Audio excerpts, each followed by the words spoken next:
तो हेलो दोस्तों, स्वागत है आप सभी का जीनियस स्टडी नंबर 1 पे। दोस्तों, अगर आप क्लास 10th में हैं और आप इस बार 2026 में मैट्रिक का एग्जाम देने वाले हैं और आप मैथ में बहुत कमजोर हैं, यानी आपको डाउट लग रहा है कि आप मैथ में शायद हो सकता है फेल हो सकते हैं या फिर अच्छा नंबर नहीं आ सकता है, तो मैं आप सभी के लिए आ चुका हूं और आप सभी के लिए मैथ के chapter wise most most important question कराऊंगा और डेली टॉप 3 क्वेश्चन, यानी chapter wise daily top 3 question कराऊंगा, यानी डेली 3 क्वेश्चन कराऊंगा। और जो भी मैं क्वेश्चन कराऊंगा ना, वो आपके मैट्रिक एग्जाम में उन्हीं क्वेश्चन में से सब के सब पूछेगा। तो मैं जितना भी क्वेश्चन कराऊं, तो आप सभी लोग इन सभी प्रश्नों को आप बार बार मतलब कि प्रैक्टिस करिएगा, ठीक ना। अभी मैं समझाऊंगा तो आपको समझना है, और समझने के बाद से आप लोग बार बार प्रैक्टिस करिएगा, क्योंकि इन्हीं सभी प्रश्नों में से आपका मैट्रिक एग्जाम में पूछेगा, ठीक ना। तो आप लोग इससे सीरियसली मानकर पढ़िए और प्रैक्टिस कीजिए, क्योंकि 1.5 महीना बचा है, 1 1.5 महीना बचा है। आप लोग इतना दिन में थोड़ा सा मेहनत कर लीजिए, ठीक ना। तो बिना टाइम वेस्ट किए क्लास 10th के मैथ के पहला चैप्टर है जिसका नाम है वास्तविक संख्या। इस चैप्टर से आज हम लोग टॉप 3 क्वेश्चन करेंगे, जो कि आपके मैट्रिक एग्जाम के लिए काफी ज्यादा इंपॉर्टेंट है। तो चलिए बिना टाइम वेस्ट के सबसे पहला प्रश्न को हम लोग निकालते हैं और उसे बनाते हैं और समझते हुए एक चीज को आसान तरीके से बनाते हैं, ठीक ना, ताकि आप सभी के लिए बहुत आसान हो जाए। तो ये रहा क्लास 10th के मैथ के पहला पार्ट, जिसका नाम है वास्तविक संख्या से फर्स्ट एक ऐसा क्वेश्चन है जो कि आपके मैट्रिक एग्जाम में मैथ में बार बार पूछा जाता है, यानी हमेशा ये पूछा जाता है। तो चलिए इस क्वेश्चन को बिना टाइम वेस्ट किए एक एक करके समझते हैं, आसान तरीके से समझते हैं और आसान तरीके से बनाते हुए आगे बढ़ते हैं। आप थोड़ा फोकस करिएगा, यानी समझते टाइम आप ज्यादा से ज्यादा कोशिश करिएगा कि एक बार में समझ में आ जाए, और समझने के बाद आप बार बार प्रैक्टिस करें। यानी मैथ एक ऐसा सब्जेक्ट है जिसे समझने के बाद आपको बार बार प्रैक्टिस करना होता है और आपके लिए कोई भी क्वेश्चन मुट्ठी में हो जाता है, ठीक ना। तो चलिए स्टार्ट करते हैं बिना टाइम वेस्ट के और इस क्वेश्चन को पढ़ते हैं, समझते हैं, उसका आंसर बनाते हैं। दोस्तों, ये क्वेश्चन बोल रहा है कि यूक्लिड विभाजन प्रमेय का प्रयोग करके 160 और 325 का मसा ज्ञात करना है, ठीक ना। मतलब आपको यूक्लिड विभाजन प्रमेय का प्रयोग करना है और 160 और 325 का मसा निकालना है। तो इनका प्रयोग कुछ इस तरीके से है ना, जो कि बहुत आसान है, बस आप समझिएगा, ठीक ना। तो देखिए, ऐसे प्रश्न में दो गो संख्या देगा, को संख्या देगा दो गो, एगो बड़ देगा और एगो छोट देगा, ठीक ना। तो आपको क्या करना है, दोनों संख्या को सबसे पहले मानना है। क्या करना है, सबसे पहले मानना है, ठीक ना। तो यहाँ पर हम लिखते हैं सबसे पहले क्या करना है, तो मानना है, तो लिखेंगे बाबू की माना की, माना की। आपको क्या मानना है, तो एगो को ए बराबर मानना है और दूसरा को बी बराबर। ए बराबर किसको मानेंगे, तो जो बड़ा होगा उसको ए बराबर मानेंगे और जो छोटा होगा उसको बी बराबर मानेंगे, ठीक ना। यानी कि हमारा ए बराबर 325 हो जाएगा और बी बराबर हमारा हो जाएगा 160। क्लियर, एकदम क्लियर। उसके बाद से हमको बोला है कि प्रयोग करना है किसका, तो यूक्लिड विभाजन प्रमेय का प्रयोग करना है। तो यही लिख देते हैं यूक्लिड विभाजन प्रमेय का, ठीक ना। यहाँ पर लिख देते हैं, ठीक ना, यूक्लिड विभाजन प्रमेय का, ठीक ना। और उसके बाद से लिख देना है यहाँ पे से, ठीक ना। यानी यूक्लिड विभाजन प्रमेय से हमको क्या करना है, बनाना है, ठीक ना। तो इनका एक सूत्र है, सूत्र क्या है, तो सूत्र बाबू इनका ये है कि ए बराबर बी क्यू प्लस आर होता है, ए बराबर बी क्यू प्लस आर होता है, इनका एक सूत्र है। और बहुत अधिकांश बच्चों को शायद समझ में नहीं आया होगा कि ए बराबर बी क्यू प्लस आर का मतलब क्या होता है सर। चलिए मैं आप सभी के लिए ही मैं क्वेश्चन बना रहा हूँ, तो आप सभी को अच्छा से समझ में आना भी चाहिए, ठीक ना। चलिए समझाते हैं। ए का मतलब होता है भाज्य, क्या होता है, ए का मतलब होता है भाज्य, ठीक ना। मतलब इस सूत्र में ए को भाज्य माना गया, ठीक ना, भाज्य बोला गया है। और बी को भाजक बोला गया है, बी को भाजक, ठीक ना। ये भी मैं समझाऊंगा कि भाज्य भाजक क्या होता है, ठीक ना, क्योंकि अधिकांश बच्चे कमजोर होते हैं मैथ, ठीक ना। और तीसरा का है क्यू, क्यू का मतलब होता है भागफल, क्यू का मतलब होता है भागफल। और उसका चौथा है बाबू आर, आर का मतलब होता है शेषफल, क्या होता है, आर का मतलब होता है शेषफल। क्लियर, एकदम क्लियर। आप सभी को समझ में आएगा ना जी। ए बराबर बी प्लस आर का मतलब क्या होता है, ए का मतलब होता है भाज्य, बी का मतलब होता है भाजक, क्यू का मतलब होता है भागफल और आर का मतलब शेषफल। क्लियर। हाँ, आपको तीसरा का क्या करना है, तो आपको क्या करना है, छोटका से बड़का में भाग देना है, ठीक ना। और भाग कहाँ देना है, जहां बना रहे हैं वहां पे बिल्कुल भी नहीं देना है, ठीक ना, नहीं तो वहां पे गलती यानी कम नंबर मिल जाएगा, ठीक ना। तो आपको रफ में क्या करना है, आपको भाग देना है। तो मान के चलिए यहाँ बना रहे हैं, तो हम मतलब कि किसी और पेज में बना रहे हैं कि ना जी, तो आपको क्या करना है कि छोटका से बड़का में आपको भाग देना है, ठीक ना। तो 160 में हमको क्या करना है, बारका में यानी 325 में हमको क्या करना है, भाग देना तो आपको आता ही है। आप कोशिश करिएगा कि जितना भी यहाँ पे होगा उतना में गुना करिएगा कि इसके ये आ जाए या फिर इसके इससे थोड़ा सा नीचे आ जाए, ठीक ना। तो ये बताइए कि 160 में कितना से गुना करेंगे आप कि 325 आ जाए। 160 में कितना से गुना करेंगे कि 325 आ जाए या फिर 325 से थोड़ा सा नीचे आ जाए। तो चलिए कोशिश करते हैं। तो 160 में कितना से गुना करेंगे, 325 है, तो 160 गुना हो जाएगा कितना, 16 में 32 है, 320 हो जाएगा। यानी देख रहे हैं कि 160 में अगर हम लोग 2 से गुना करेंगे तो 2 में 0 से 0 हो जाएगा, और 2 छः 12 का 2 हो जाएगा, हाथ में 1, और 2 एकम 2, और 2 1 3, यानी 320 आ रहा है, 320 आ रहा है, ठीक ना। यानी 325 के करीब ही आ रहा है, यानी थोड़ा सा नीचे ही आ रहा है। और आपको भाग बनाने की विधि आपको पता ही ले कि ये बीच मतलब पूरा आ जाए या फिर थोड़ा सा कम आ जाए। तो थोड़ा सा कम आ रहा है, ना, कितने बार में, तो 2 बार में।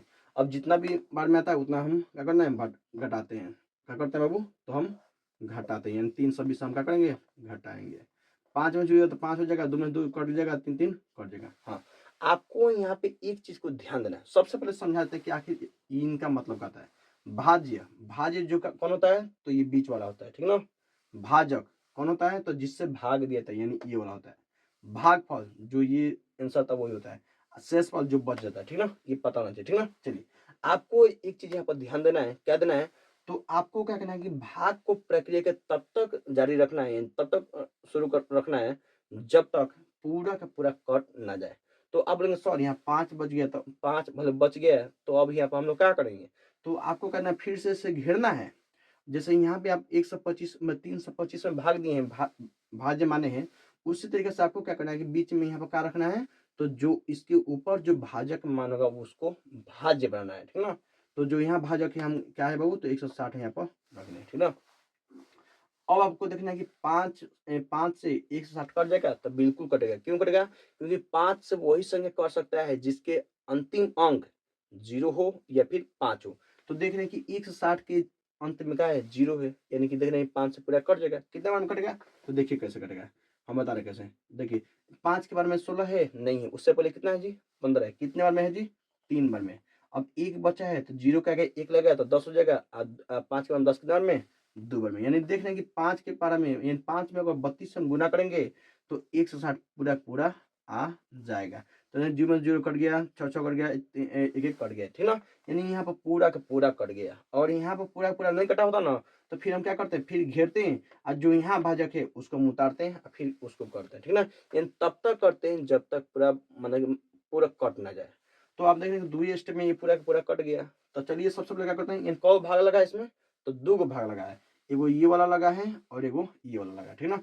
तो सबसे पहले पहिलका का हम उतारते हैं, पहिलका का हम उतारते हैं, इतना आया था ना जी। चलिए उसे उतारते हैं।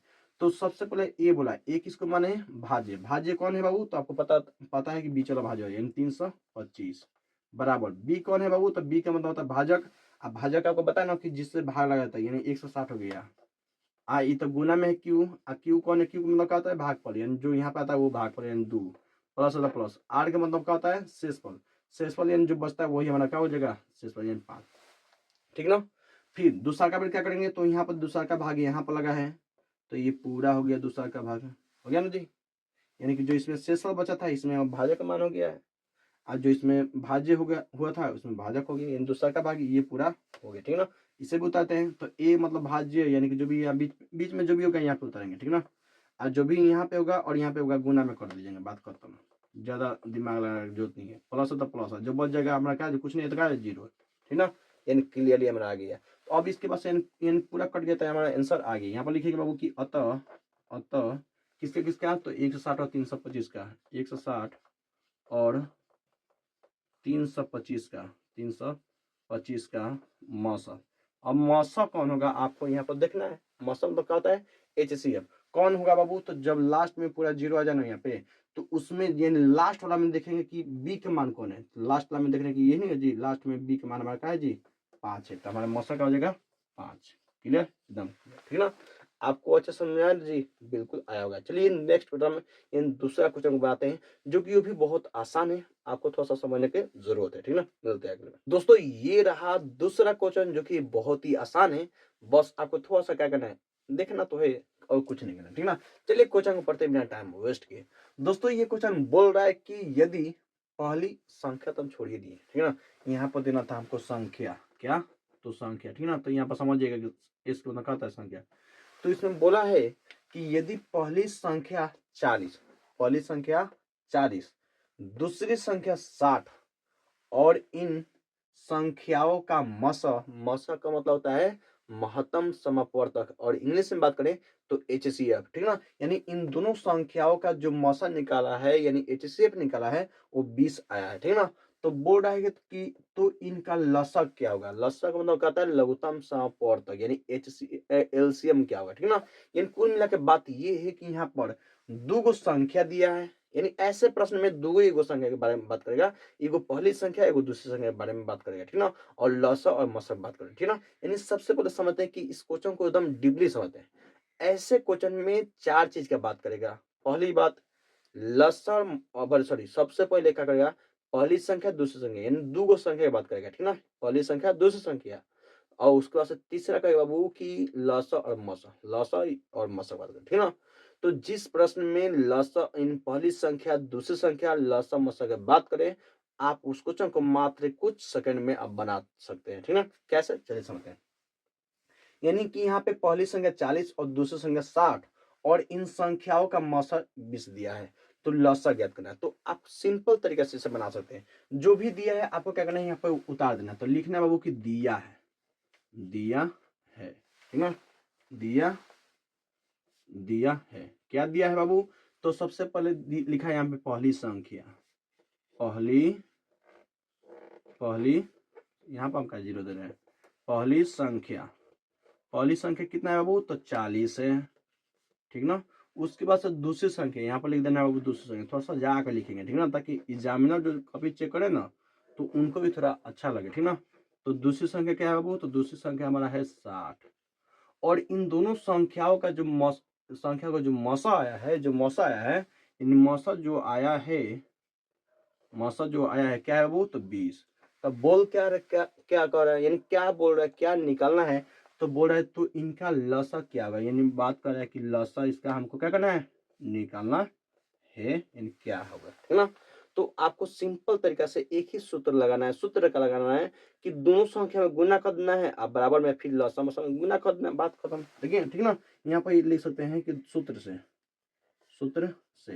सूत्र क्या है बाबू, तो सूत्र ये है कि यहाँ पर लिखना है कि बाबू पहली संख्या गुने दूसरी संख्या बराबर लसा गुने मसा, ठीक ना। आपको सिंपल तरीका से लिख देना है, क्या इसको भारी है नहीं, यानी पहली दूसरी इन दोनों संख्या में गुना करना है, बराबर में लसा मसा में गुना करना है, ठीक ना, एकदम क्लियर। अब जो दिया है उसके जगह उसका मान रख देना है, बात खत्म। पहली संख्या क्या दिया है, तो 40 दिया है, गुने दूसरी संख्या क्या दिया है, तो 60 दिया है, बराबर में लसा के मान का दिया तो नहीं दिया, यानी लसा मान नहीं दिया तो हम लसा ऐसे ही रखेंगे। गुने मसा के मान कितना दिया जी, 20 दिया है। किसका मान निकालना है, तो आप बोलेंगे सर लसा का मान निकालना है। तो जिसका भी मान निकालना होता है उससे हम अकेला छोड़ते हैं, यानी अकेला उसे छोड़ना पड़ता है। तो लसा का मान निकालना है, देखने की गुना में 20 है। अब आपको पता होना चाहिए कि जो गुना में होता है अगर उसको भगाना होता है यानी खेदना होता है यानी हटाना होता है, तो जो भी बराबर के इधर ही भेजेंगे जी। तो गुना में से जो भी संख्या इधर बराबर के इधर आता है वो क्या होता है बाबू, बाटा में चल जाता है, ठीक है ना।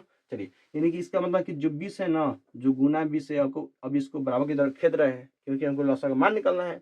तो गुना में से जब बराबर के इधर आएगा तो जो भी इधर होगा सबके बाटा में आ जाएगा, यानी जो हमारा 20 है इन सबके बाटा में आ जाएगा, यानी लसा बराबर हो जाएगा, ठीक ना। अब 20 से देखो कटा एकदम कट जाएगा, 20 दूना का हो जाएगा, तो 20 दूना 40 हो जाएगा। अब 2 में 60 से गुना करो, तो 2 में 60 गुना तो हो जाएगा 120, यानी हमारा मान कितना निकला बाबू, तो लसा का हमारा जो मान आया है वो क्या आया बाबू, तो हमारा आंसर आया है कितना, 120 आएगा। एकदम सिंपल तो है, कोई भारी है नहीं, भारी है। तो मैं आपको एक क्वेश्चन दे रहा हूँ जो कि आपको क्या करना है, बनाकर आपको कमेंट में उसका आंसर बताना है, ठीक ना। चलिए देता हूँ, और सेम टू सेम इसी टाइप का क्वेश्चन दूंगा, ठीक ना। इस देखो ये क्वेश्चन 2 तरीके से 3 तरीके से पूछ सकता है। कैसे, चलिए। दूसरा तरीका क्या बोलेगा कि दोनों संख्या में गुणा करके, यहाँ पर आप देख रहे हैं कि दो संख्या में गुणा किया है यहाँ पे, और यहाँ पर लसम संग गुणा किया है। तो दूसरा तरीका किस तरीके से दे सकता है, वो डायरेक्ट क्या करेगा कि दोनों संख्या में गुणा करके दे देगा, ठीक ना। दोनों को गुणा करके डायरेक्ट यहाँ पर दे देगा कि दो संख्या का गुणनफल इतना दिया है, ठीक ना। चलिए मैं आपको वो क्वेश्चन देकर ही बता देता हूँ। तो दोस्तों तीसरा क्वेश्चन तैयार हो चुका है, और तैयार है तो कैसा है चलिए समझते हैं। दोस्तों ये क्वेश्चन सेम टू सेम उसी क्वेश्चन को मैं थोड़ा सा बदल दिया हूँ। क्या बदला हूँ, चलिए एक बार पढ़कर समझते हैं। दोस्तों ये क्वेश्चन बोल रहा है कि यदि दो संख्याओं का गुणनफल 2400 है, कितना है 2400 है, 2400 है, तो उनका मस और उनका मस 20 दिया है, तो उनका लसक क्या होगा। लसक का मान आप निकाल दीजिएगा, तो मान लेंगे कि आपने पिछला वाला क्वेश्चन का मतलब कि क्वेश्चन को अच्छा से आप समझे, ठीक ना। चलिए ये क्वेश्चन क्या बोला है कि दो गो संख्या है। अब हम बोले ना जी, जिसमें दो गो संख्या की बात करें, पहले संख्या दूसरी संख्या बोल दे, अच्छा दो गो डायरेक्ट बोल दे, ठीक ना। तो इसमें बोला है कि दो गो संख्या, इन दो संख्याओं का गुणनफल 2400 है और उनका मसक 20 है, तो उनका लसक क्या होगा, ठीक ना। यानी जो दो गो संख्या है ना, उन दोनों संख्या को गुणा करके यहाँ पे 24 दे दिया है, ठीक ना। और फिर उनका जो दो संख्या जो भी है वो उसका मौसा निकाला है, तब 20 आया है, ठीक ना। तो उनका लसम बताना है। यानी कि जो हम लोग सूत्र यहाँ पर लगाए थे, सूत्र क्या था, चलिए बताता हूँ। सूत्र क्या था, तो सूत्र था पहली संख्या गुने दूसरी संख्या बराबर लसा गुने मसा, लसा गुने मसा। ये था ना, पूरा था ना, ये नहीं सूत्र था। हाँ जी बिल्कुल था।